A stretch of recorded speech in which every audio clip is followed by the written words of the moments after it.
everybody, and how are you doing today? Today is the 12th, I believe. Yeah, today is the 12th of November. Today is Friday. It's a beautiful sunny morning here in St. Lucia. And greetings to you wherever you are right now and wherever you are watching us from. We are streaming live on YouTube's Latera channel, Facebook's Latera channel, and on my channel on LinkedIn. We are streaming. So wherever you are joining us from, hi, hello, good morning, good afternoon, good evening. Glad that you are here with us. And what are you here for? You are here for the EWC, also known as the Entrepreneurship World Cup St. Lucia Champions Symposium. This is what you're watching right now, a GEW event, an event which is part of the celebratory activities happening for Global Entrepreneurship Week right here in St. Lucia from November 8th to November 14th. So this particular event that you are joining us for is hosted by Latera, and it is our third GEW event in the week, and we're so glad that you've joined us. I'm joined by my co-host and colleague, Mylica Amedee. Mylica, good morning to you. Good morning, Michelle. All right, and I'm hoping that you're very excited about what we're going to be doing today, which is talking about our champions and giving them a chance to tell their story. How do you feel about that? Well, it's an event most look forward to. So we could tell St. Lucia and the rest of the world what St. Lucia has to offer. I definitely agree with you. So the first guest that we're going to bring on, I would say he is our very own homegrown celebrity. Yeah, that's what I call him, you know. So when I mention his name, like, hey, I know a celebrity too. I mean, it may not be those movie stars, but hey, on our level, he is a celebrity.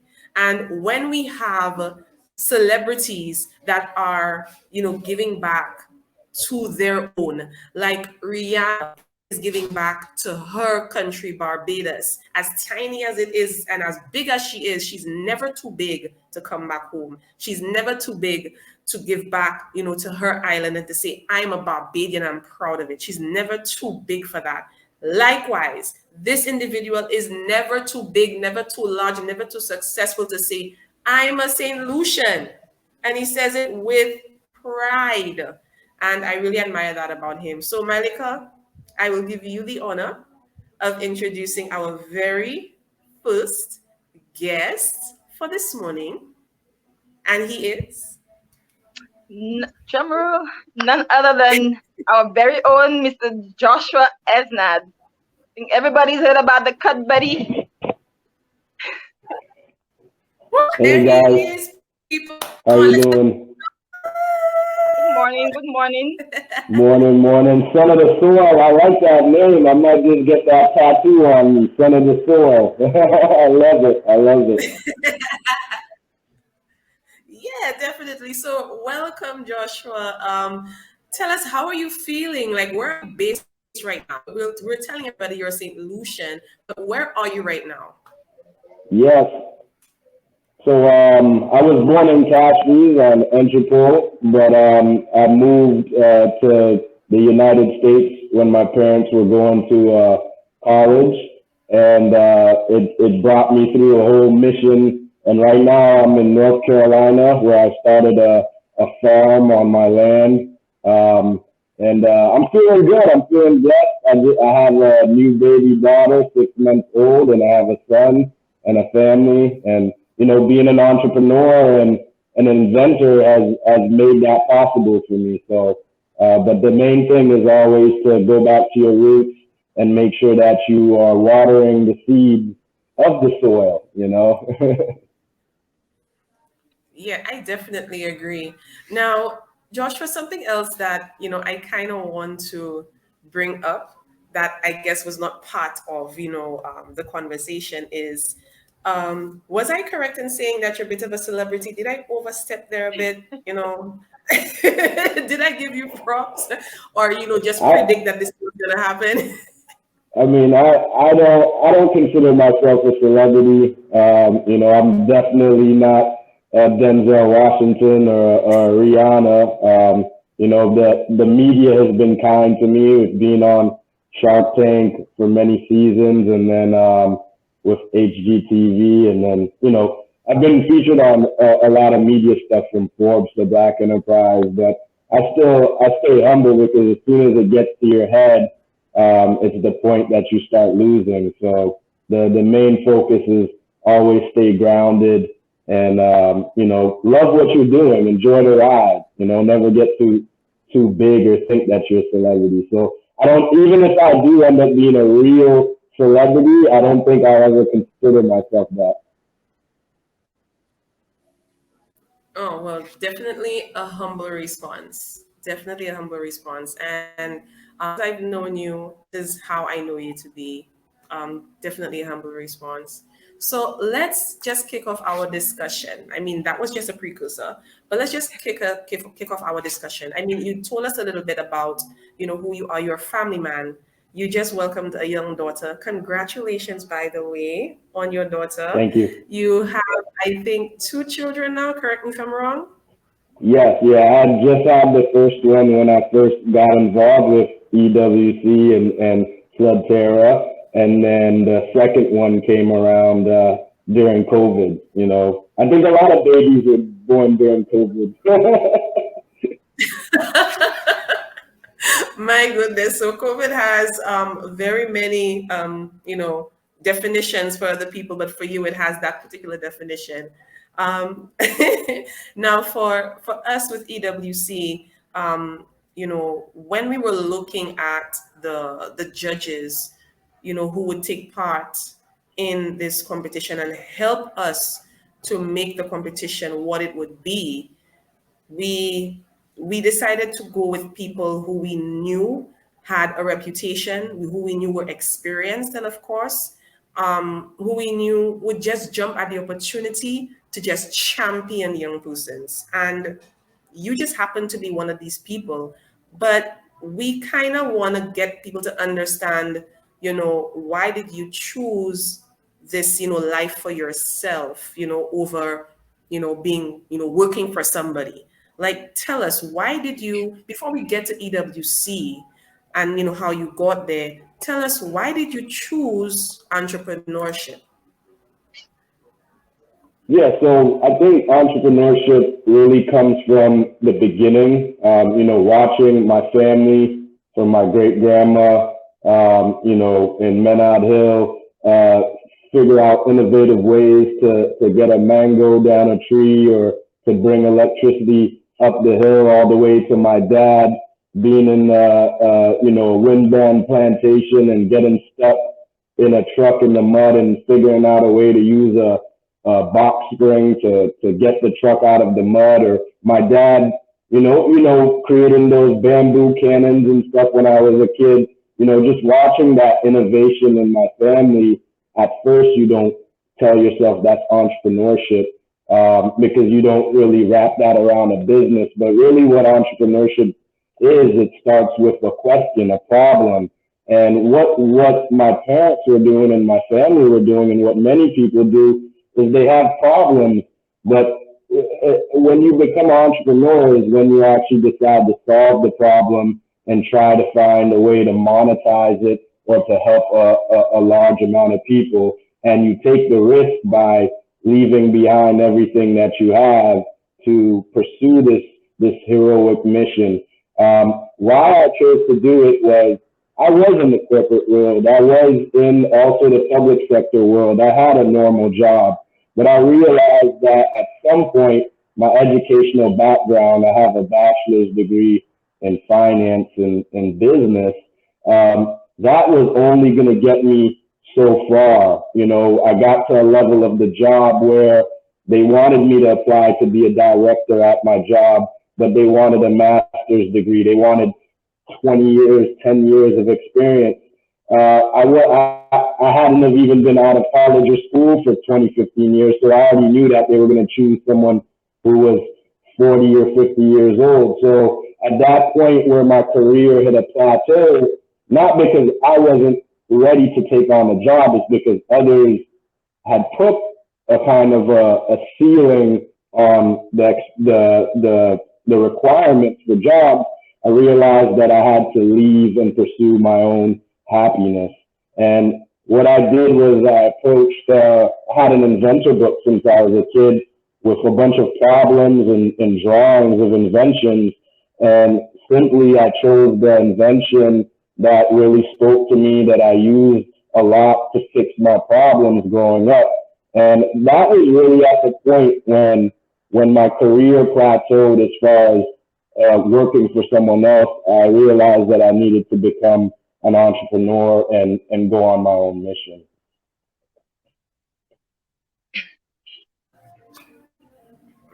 Right, all about your happiness, right? And I completely empathize and understand that, because if you're not happy in what you're doing and you feel like your purpose is for something bigger, you definitely want to achieve that. And again, you're a family man. That's the added thing as well.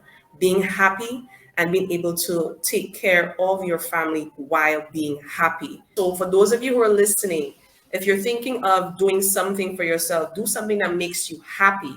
We're not telling you just go out and just leave your job. That's not what we're saying, right? Because at the end of the day, your job can actually help contribute to that dream that helps make you happy. So You're right. So as you're doing that job, I think you have a bigger purpose to help a lot of people with this business you're going to start. But always remember that job, use that job to sharpen your skills. So at your job, you may be running the finances, or you may be running, the classes, or you may be, running the security or the IT. Just make sure that you remember those skills that you learned at your job and transfer them to when you are starting your own business, because that's going to save you a lot of expenses on hiring experts, having those transferable skills. So I'm still very thankful for the jobs that I worked before, because I was able to transfer those skills into this new business. Awesome, excellent. Mylica, can you take our question? Yes. We all know being an entrepreneur isn't an easy road, and it's a lot of challenges, And the fact that along the way you had a newborn baby probably made it even harder, or even pushed you to become even more successful. So my question is, why did you agree at that time to be part of Entrepreneurship World Cup St. Lucia? So at that time, a lot of things were happening. I'd just gotten off of Shark Tank. My business had got viral with 12 million views on one of our videos, and I was having a kid. And I actually thought at that moment, when I was in a crossroads of my life, was the opportune time for me to have the best feeling and conviction to share my struggle and my successes with people. I feel that if I were to, stand in front of people and share my story now that our company is getting a little bit bigger, the hunger of me sharing the story would still be there to want to help people and give a great story. But I feel it would be a less exciting at the time that I wanted to give back and come back and speak and become a judge. That was the time when I was, going through so much that I was able to share fresh ideas of problems and issues and how I solved them.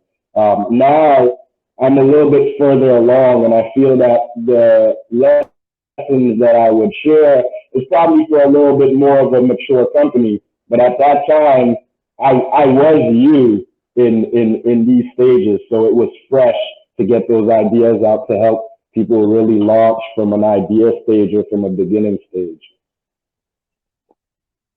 I think people kind of resonated with that day because of where you were at the time, and they now just coming up, being new to the program as well, being new to business themselves. So it was a connection that they really appreciated. I guess it goes hand in hand with my previous question. So how has it in participating in the Entrepreneurship World Cup benefited you as a person? Well, I feel fulfilled because I know that I go by a one rule, and it really was a 1% rule. Originally, I went by a 1% rule, which just means that try and improve yourself by 1% every day, and don't try and improve yourself by 100% because that's not feasible. You know, if you improve yourself by 1% every day, you think about an interest account on a bank account, exponentially, you can be 1,700%, I believe, at the end of the year if you just compound interest. And that was originally for my hustle in trying to really improve myself. But I also go by the rule of one, is that every year I want to be able to touch one person. Now, I may speak to 1,000 people or 5,000 people in a year, or my story may go out to millions on TV. But it's my goal that I want to see that one person goes from an idea stage to actually having a product or business in the year. So being a judge or being part of EWC allows me to really help with that social mission myself, saying, listen, if I can be a judge or speak to people and maybe there's 50 participants or 50 people listening, I would love to see at least one take it to the next step. And if we all have that mindset, all of us that are experienced, we could all just touch one person, and then we push them to have the same,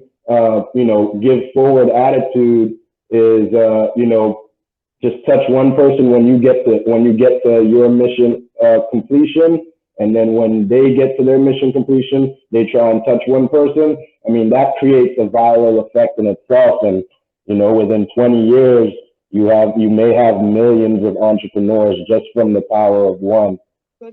I think that's what kinds of cripples entrepreneurs, or cripple the world at large, where people have been through the trials and the tribulations and have been successful, and they keep everything to themselves, not wanting to train somebody else, not wanting to impact what they have learned on somebody else.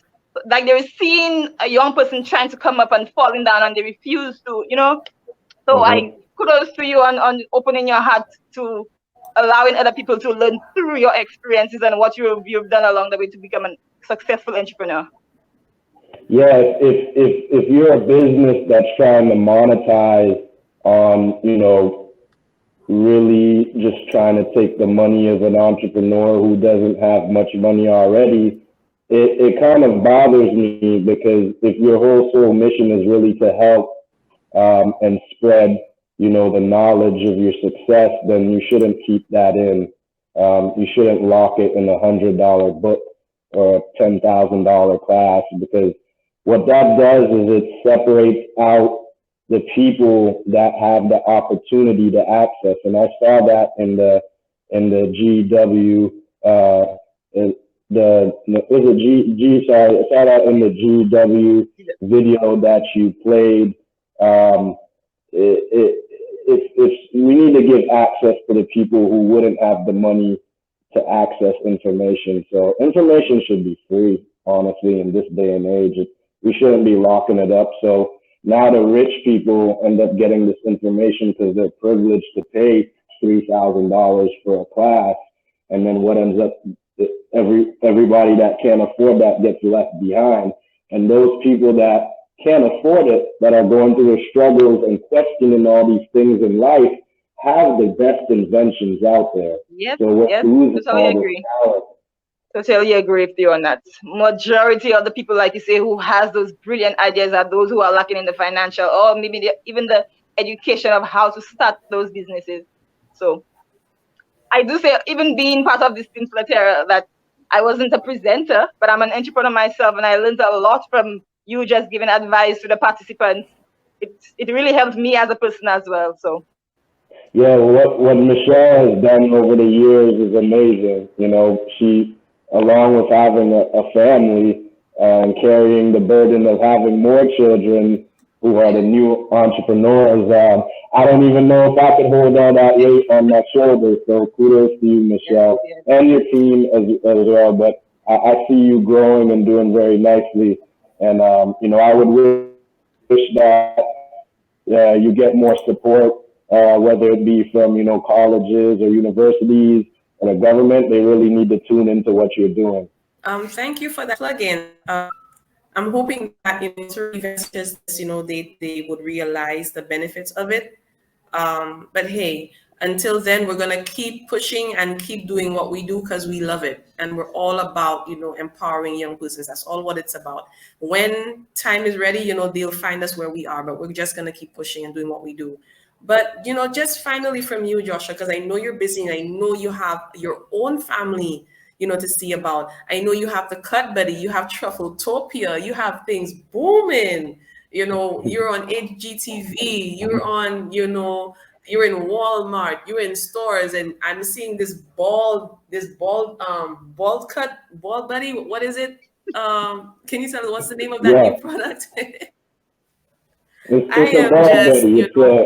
We invented a bald shaver, so you just shave your head with it, and we focused on ergonomic handle so that it's easier for people to grasp and shave their head. We're always innovating, always asking those questions and solving problems as to what people struggle and how do we fix it, Wow. I mean, this is what I'm talking about. This man is always working on something, always working on something. So it's always great to see everything that he comes out with.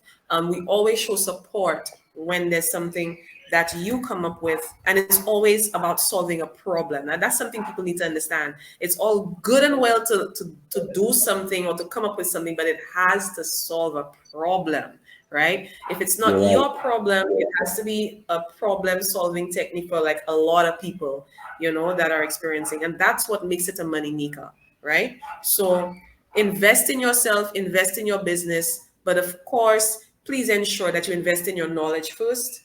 Get that knowledge, get that know-how. It makes no sense going into a tank full of sharks and you have no clue how to swim with those sharks. Please. Correct. No pun intended. I wasn't talking about Shark Tank though. No pun intended.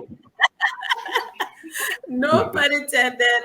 But Joshua, I know you have to go, but can you give us just 3 takeaways, to share with our viewers on why they should participate in EWC for next year? Yeah, so you might have to count them for me, but I'll just blab.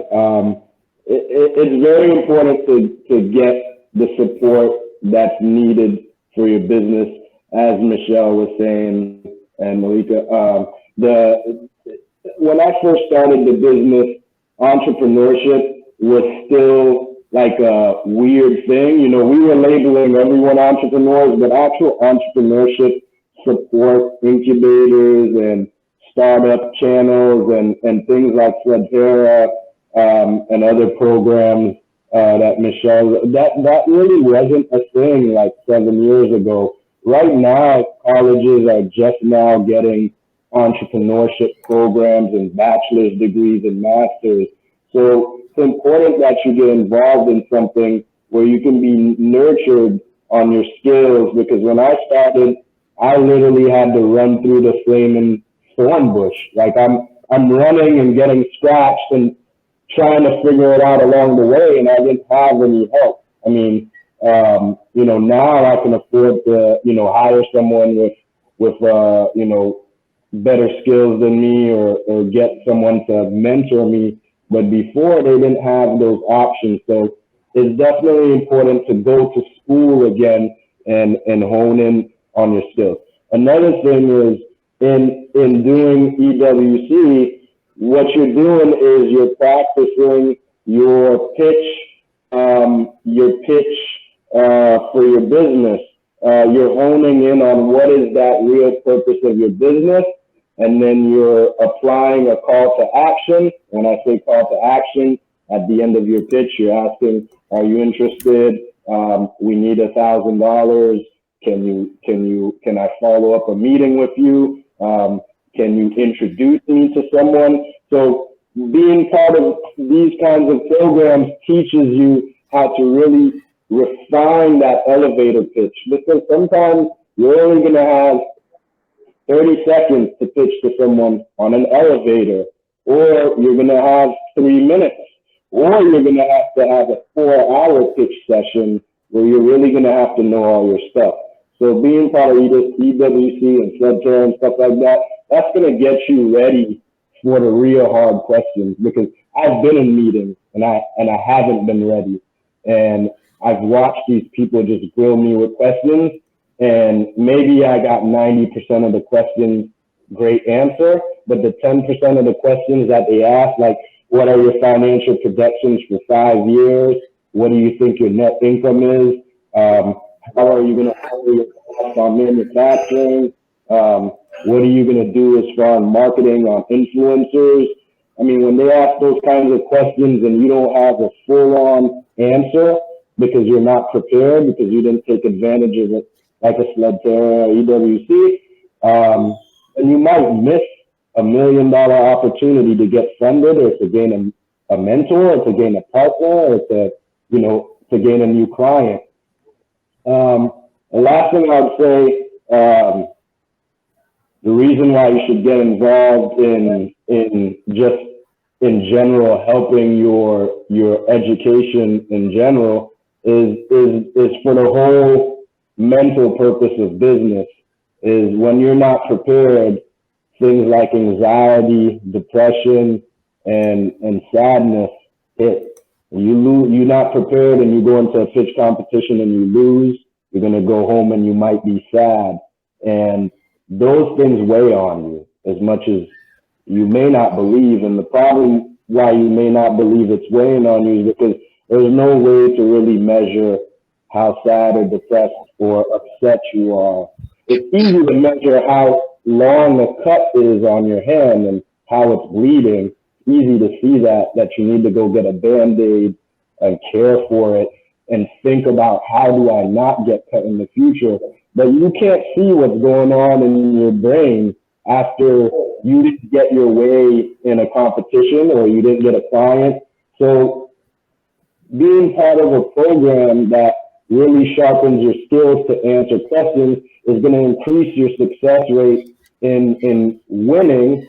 And that way your brain will be healthier and happier, and it will be clearer so that you can make more innovations or think more clearly to continue to grow the business. So that's the last thing is really, it's good for your mental health and preparedness.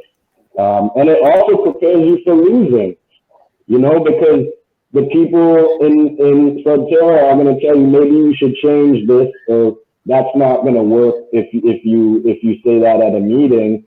And you're going to be taking all the punches that you can, and you will learn about all the punches that you're going to be getting during meetings, and you'll be ready to block because you've taken these programs, and before they even finish the question, you'll know how to answer it. That's the best feeling ever. If you're taking a multiple choice test or a test at school and you're reading a question, you're like, man, I already know what the answer is going to be before you even finish reading the question. That's a great feeling of confidence. So I don't know if that was 3, but hopefully that covers it. You definitely gave us 3 and more. And I'm hoping that everybody got those tips and are taking notes of it. And of course, will take advantage of it. But Joshua, just want to say thank you again for joining us this morning, today on our symposium. And we just want to say goodbye to you and continue doing the great thing that you're doing.